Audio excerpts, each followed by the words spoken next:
Hello there my fellow Holotable heroes and welcome to another Galactic challenge video. And oh boy, if you thought the Inquisitor challenge was challenging, oh boy, wait till you see this one.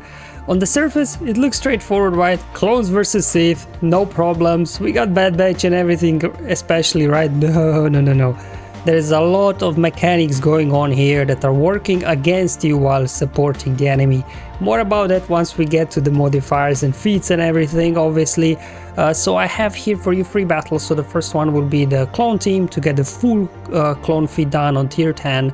And then I'll show you 2 Undersize squad with General SWGOH. That's probably the most easy and straightforward one. You can probably just hit autoplay as well, or as well then also if you do have Nihilus, you can do some sort of Sith Empire team with Nihilus as well, because he will be preventing revives. Speaking of revives, the global modifier Dark Magic, so every 10 turns all defeated characters are revived at 50% health. Now these revives can be prevented, so something to bear in mind there. That's why I'm saying, like, you know, for the Undersize you can use General SWGOH, he prevent revives, Nihilus prevents revives. Unfortunately clones have no way of preventing revives on this one, so it's going to be quite challenging because of that. Now the Dauntless Courage, so there's a modifier for clones. On the surface it looks great, you know, you get some stacking things, but because this is a buff, whenever one of your clones is defeated, they will lose all those stacks of buffs. So whenever your clones die off, once they're revived by the global modifier, they don't get extra bonus anymore.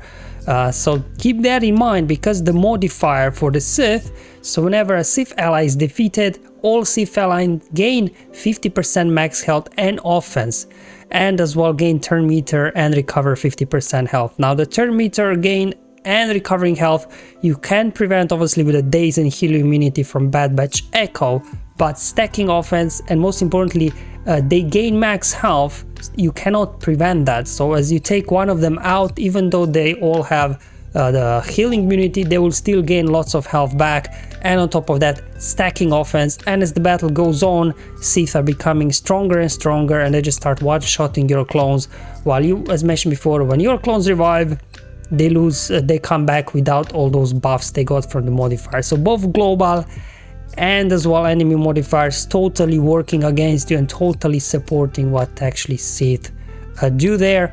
On top of it all, because of the Sith composition there, if Cyan there, he gains health by hate rate, you have to take him out twice, right? He will revive.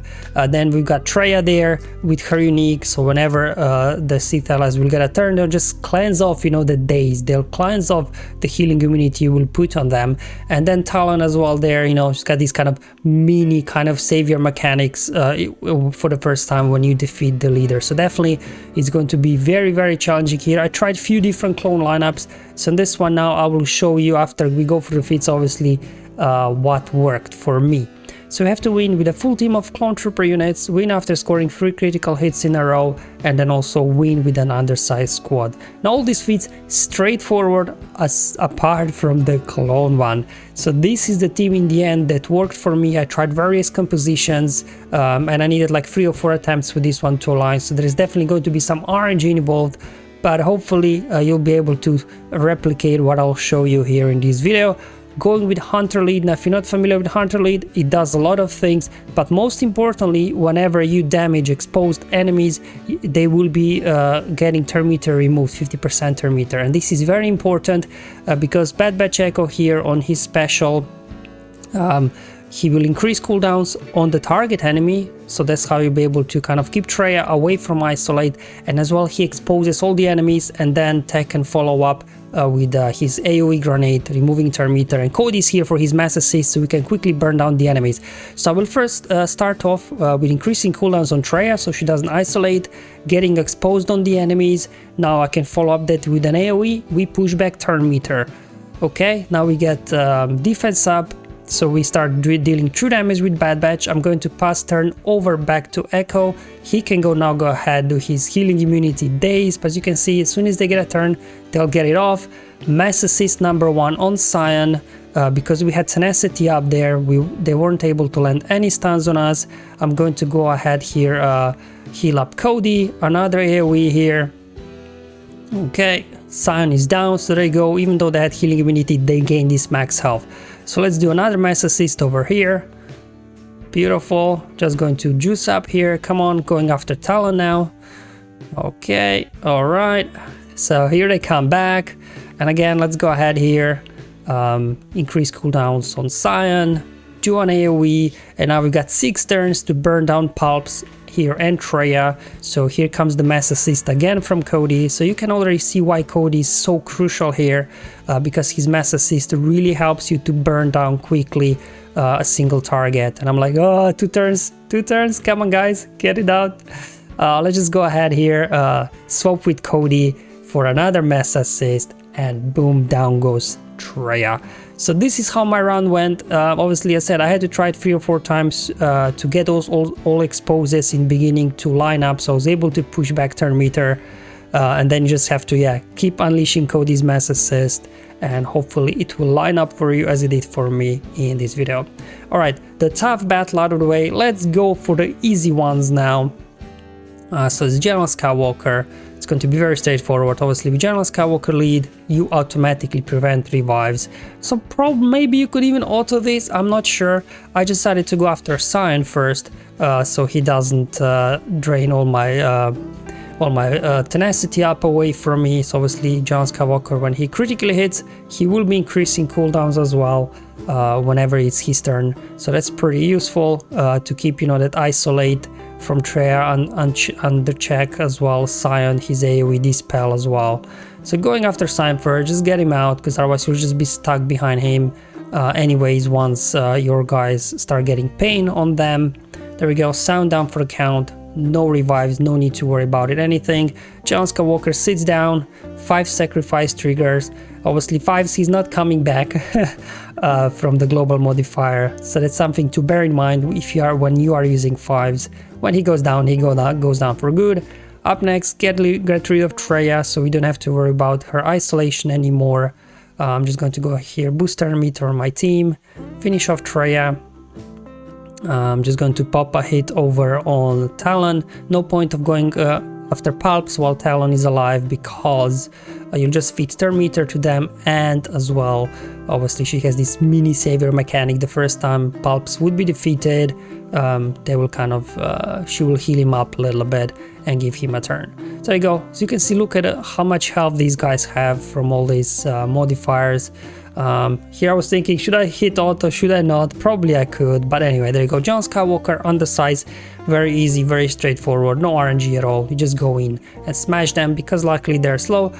You can also utilize Nihilus if you don't have General Skywalker. Obviously, Nihilus, he will prevent revives as well. And the idea here is obviously let Palps lead and Mara do the turn meter train for you. Obviously, if they get a turn, they will cleanse of buffs. That's why Mara here is important, because she lands stagger on everybody. Then you can push back turn meter on all of them once you land stagger, and then they will literally never get a turn once you get going, because you can see here, running circles, more stagger applied. Unfortunately, their assassin there, the first stagger didn't land on her, so she was able to get a turn and go into stealth. But luckily now with the AoEs we should be able to get her down.